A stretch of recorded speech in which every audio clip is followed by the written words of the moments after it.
आपने थंबनेल का टाइटल देखा होगा। क्या लिखा गया है उस टाइटल पर? लिखा यही गया है कि कर्म विज्ञान को समझिए। अब यहाँ पर इस चीज़ पर गौर दीजिए, इस चीज़ पर थोड़ा गहरा चिंतन कीजिए। मैंने कर्म को विज्ञान के रूप में दिखाया, किस लिए? क्या वास्तव में कर्म विज्ञान है? हाँ बंधुगण, कर्म विज्ञान है। उससे पहले ये जान लेते हैं विज्ञान मतलब क्या। विज्ञान अर्थात वो ज्ञान का ही अंश होता है, लेकिन किसी विशेष विषय का जब आप ज्ञान प्राप्त करने लगते हैं उसे विज्ञान कहते हैं।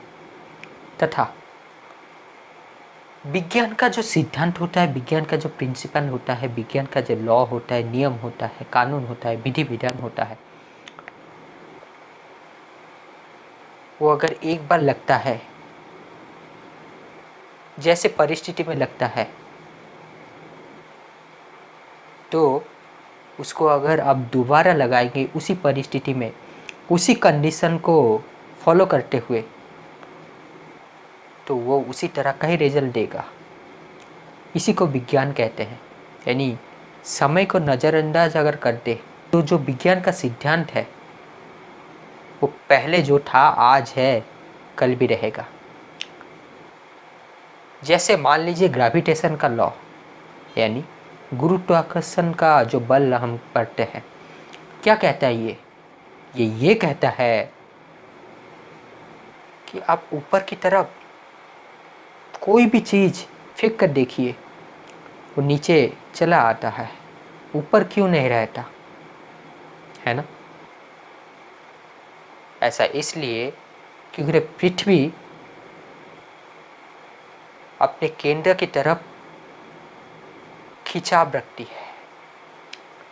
यानी आप ऊपर अगर किसी चीज़ को फेंकेंगे तो पृथ्वी उस पर बल लगाती है, वो अपने ओर खींच लेती है।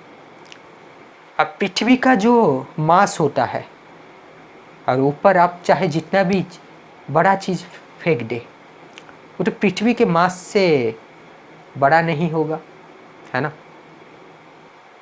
इसी कारण पृथ्वी जीत जाता है, पृथ्वी की ओर वो आ जाता है। जैसे मान लीजिए मैं कहूँ दो पहलवानों के भीतर युद्ध हो रहा है। एक पहलवान बहुत ताकतवर है, हालांकि वो जो दो पहलवान है वो दोनों ही ताकतवर है, अन्यथा उसे पहलवान की कोटि में रखा नहीं जाता।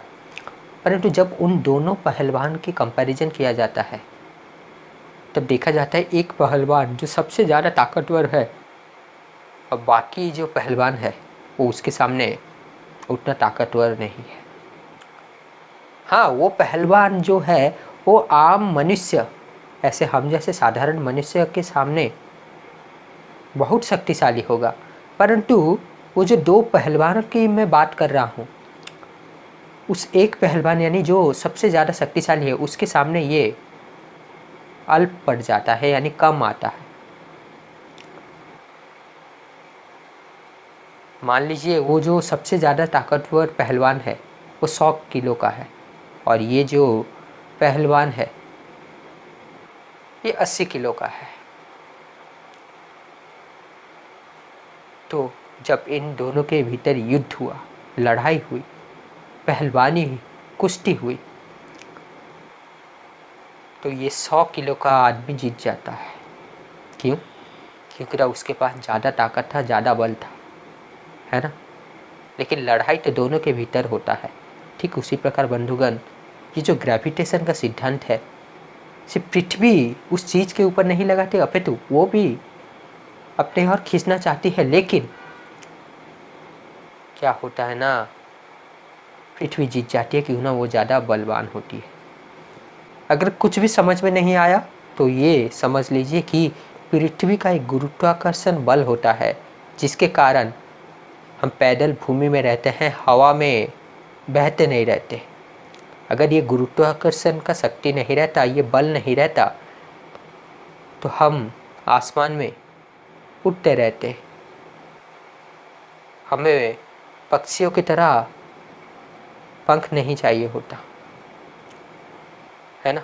ये थोड़ा टेक्निकल साइंटिफिक चीज़ें मैं कह दिया शायद, लेकिन आशा करता हूँ जितना कहा हो उतना समझ में आया होगा। तो साइंस क्या है आप समझ पाए कि जो पहले था, आज है और कल है, उसका परिणाम में कोई भिन्नता नहीं आएगी, वो उसी तरह का ही परिणाम देगी, है ना। आप अगर 200 साल पहले इस पृथ्वी में खड़ा होकर एक मनुष्य ऊपर एक कलम छोड़ा होगा तो वो नीचे आया होगा, ये सुनिश्चित है। फिर आज अगर कोई छोड़ेगा, फिर आज अगर कोई ऊपर एक गेंद को फेंकेगा वो नीचे आएगा, ये भी सुनिश्चित है। यही चीज़ भविष्य में भी अगर दोबारा दोहराया जाए इसी तरह का ही परिणाम देगा, परिणाम में कोई भिन्नता नहीं आएगी, है ना। और इसी को ही विज्ञान कहते हैं। ठीक उसी प्रकार बंधुगण कर्म का सिद्धांत भी यही है, जैसा कर्म करोगे वैसा फल मिलेगा, यही विज्ञान है। अगर इसमें कोई विज्ञान नहीं रहता तो मैं इसे कर्म विज्ञान नहीं कहता। और ये विज्ञान क्या कहता है इसको समझना चाहिए। पहले एक उदाहरण देता हूँ, देखिए। मान लीजिए मुझे केला खाना है, तो फिर मैं केला वृक्ष का बीज लगाऊंगा मेरे बगीचा में, है ना। फिर बीज तो लगा दिया, मिट्टी में डाल दिया वो बीज, है ना। अब उसका देख रखाव कौन करेगा? मैं। उसके लिए जो पोषण चाहिए, जो जल चाहिए, जो सूर्य की रश्मि चाहिए, जैसा वातावरण चाहिए, जैसा मिट्टी की गुणवत्ता चाहिए, इसका देख रेख कौन करेगा? मैं। अगर ये सब मैं नहीं करता, इस सब में मेरी चूक हो जाती है, तो फिर क्या वो वृक्ष पनपेगा, उगेगा, बढ़ेगा? और क्या केला का फल आएगा उसमें? कदापि नहीं, यह असंभव है। परंतु हाँ, अगर आप ये सब करते हो, उसका अच्छी तरह से देख रखाव करते हो, तो जिस दिन पेड़ आप लगाते हो,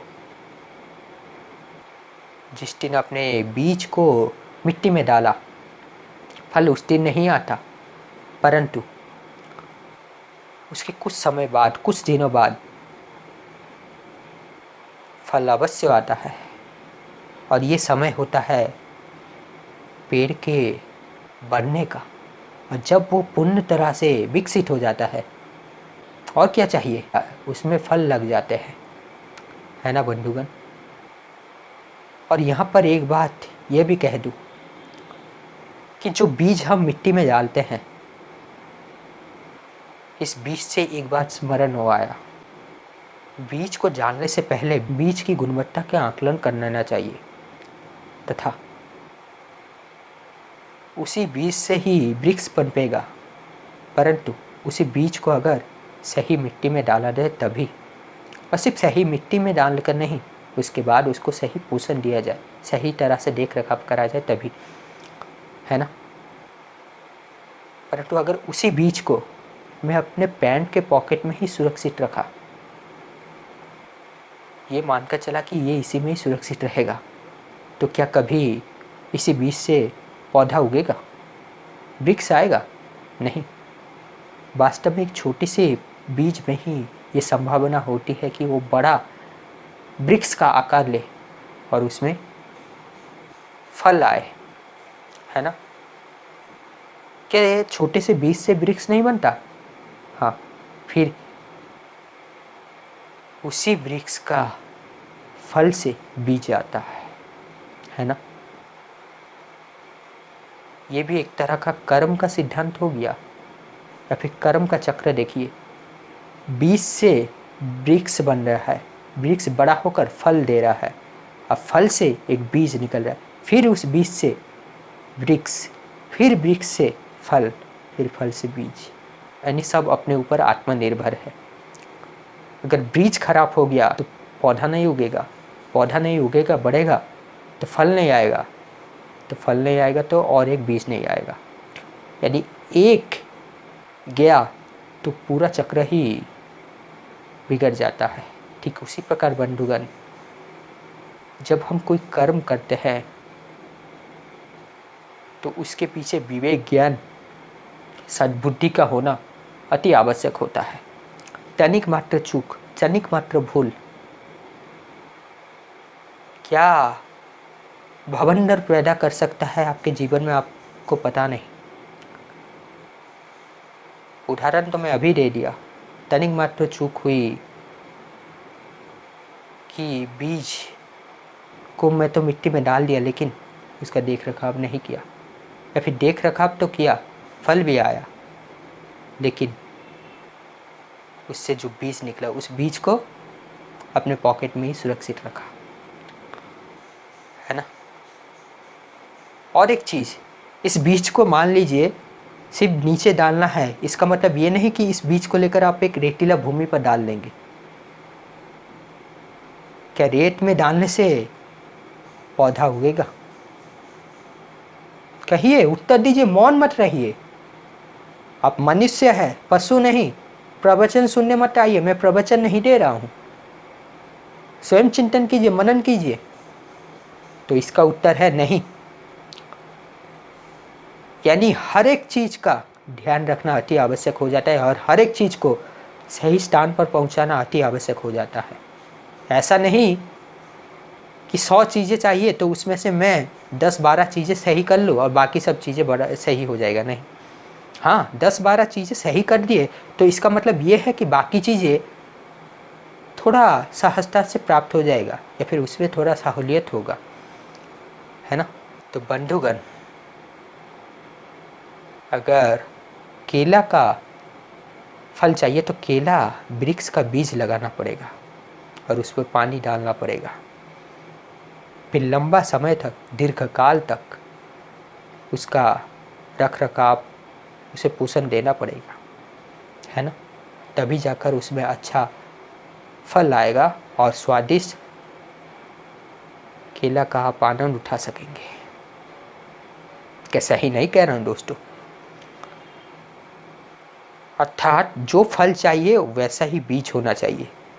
मूल बीज होता है, फल मूल नहीं होता। तो बीज पर काम कीजिए, जड़ पर काम कीजिए। फूल, पत्ते, शाखा, ये सब तो बीज के उत्पाद है। अगर आपका अंतःकरण स्वच्छ होगा, सद्बुद्धि युक्त ज्ञान होगा, सत्संग करते हैं आप, विवेक युक्त मनुष्य है, धर्म युक्त मनुष्य है आप, तो आप जो भी कार्य करेंगे वो सही होगा, क्योंकि आप चेतना के स्तर से कर रहे हैं। लेकिन जो देह के अंदर अपने शुद्धतम स्वार्थ पूर्ति हेतु कार्य करता है, उसी व्यक्तिगत लाभ को ही पोषण देता है, समाज राष्ट्र के लिए नहीं होता वो। और दूसरा बात बंधुगण, नीम के पेड़ से केवल नीम का पत्ता ही निकल सकता है, केला नहीं। बबूल के पेड़ से बबूल ही निकलेगा, केला नहीं। अर्थात जैसा कर्म वैसा कर्म फल। अब इस बीच देखिए, अब इसी बीच में एक प्रचलित श्लोक जनमानस में चलता आ रहा है और ये श्लोक आया है भगवद गीता से। पता है वो श्लोक क्या है? वहाँ पर कहा गया है कि कर्म करो, कर्म के फल की इच्छा छोड़ दो। और ये सबसे महत्वपूर्ण गूढ़ श्लोक है जिसमें बहुत सारे ज्ञानमयी बातें कही गई है, परंतु यही श्लोक से आज मनुष्य भ्रमित है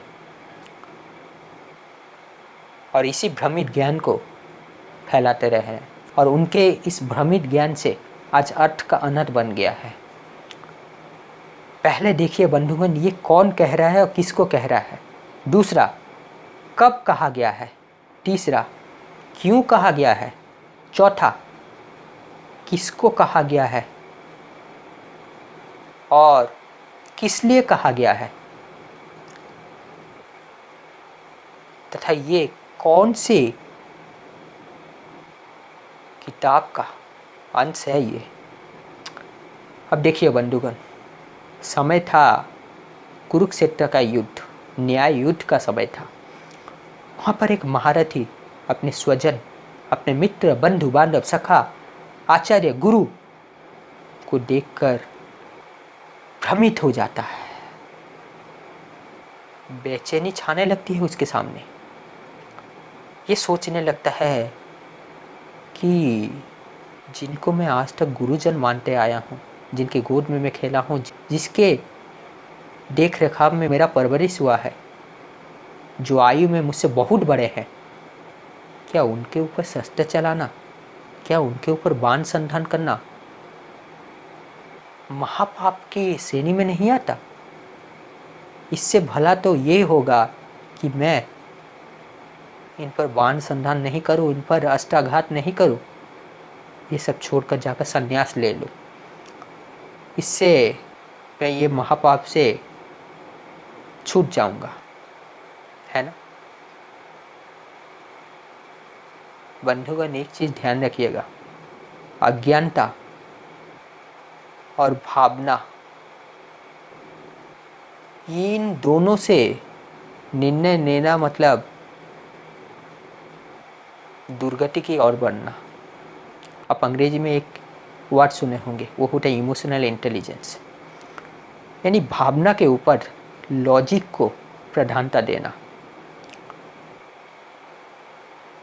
भावना के ऊपर तर्क को प्रधानता देना, ज्ञान को प्रधानता देना। अज्ञानता तो कभी भी सही नहीं होता। आज का मनुष्य अज्ञान के केंद्र से जीते हैं, अज्ञान के केंद्र से जीवन की गाड़ी को आगे बढ़ाते रहते हैं। अपने कार्यशैली उसी प्रकार का होता है। और जब दंड भोगने का समय आता है, उन्हें कोई कुछ कह देता है, तब भावुकता लाते हैं सामने, भावनाएं लाकर कहते हैं कि क्या तू हमें ऐसे दंड देगा, क्या ये करना उचित होता है, हम तेरे गुरुजन ना।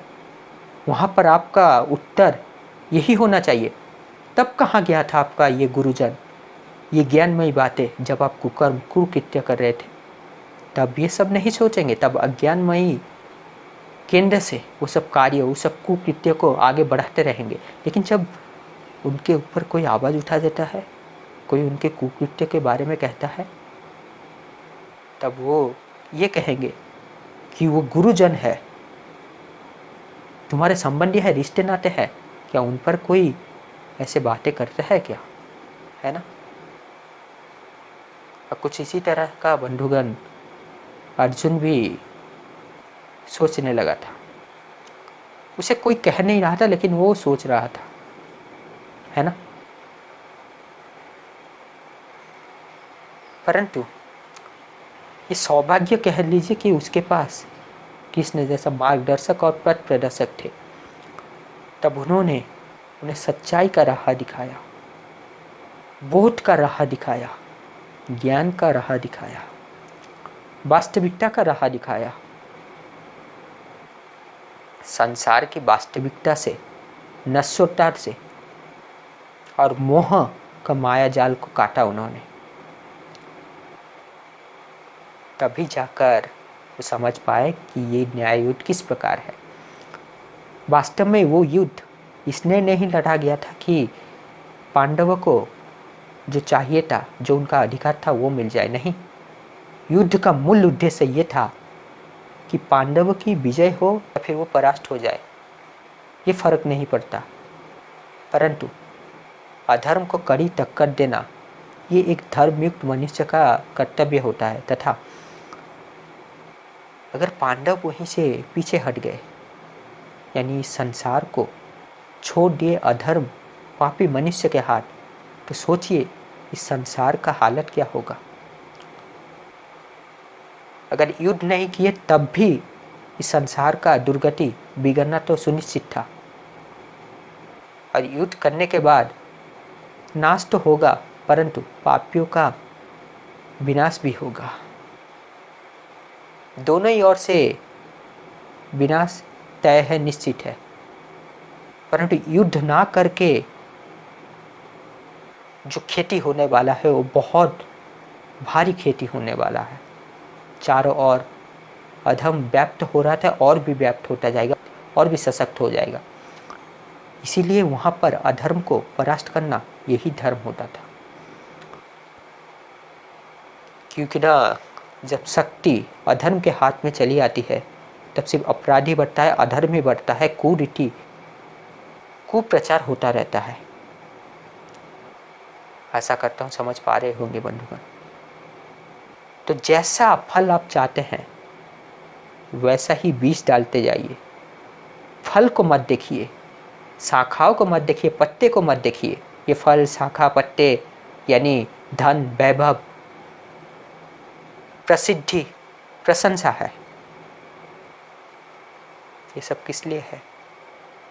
उस कार्य का बीज को देखिए, जड़ को देखिए। अगर आपका जड़, आपका बीज गलत है तो फल कभी भी सही नहीं हो सकता। इसीलिए पहले आपके जड़, आपके बीज को सुधारिए। जैसा जड़, जैसा बीज होगा वैसा ही फल होगा। अगर संतरा का बीज डालेंगे तो संतरा का ही फल आएगा, है ना? तो बीज को सुधारिए।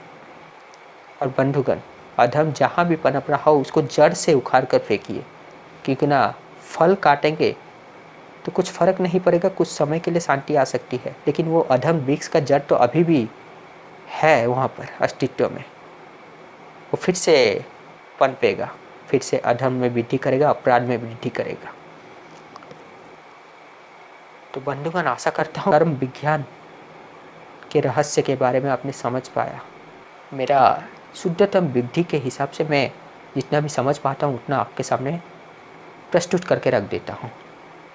अगर आपको किसी दिन लगे मेरे द्वारा कोई भी गलती हो गई हो तो अपने परिवार के सदस्य मानकर मुझे माफ़ कर दीजिएगा। तो बंधुगण, समय तो हो गया है आपसे विदा लेने का। ना चाहते हुए भी विदा लेना पड़ रहा है, और ऐसे विषय में कभी भी विदा नहीं लेना चाहता। ये बहुत लंबा खींचा जा सकता है, लेकिन समय की पाबंदी है। तो फिर मिलेंगे एक नए वीडियो में। तब तक शांति से, आनंद से जीवन को सत्य की ओर आगे बढ़ाते रहिए। बस कुछ ही देर का प्रतीक्षा कीजिए, धीरज रखिएगा। मैं बस यूँ गया और यूँ ही लौट के चले आऊँगा।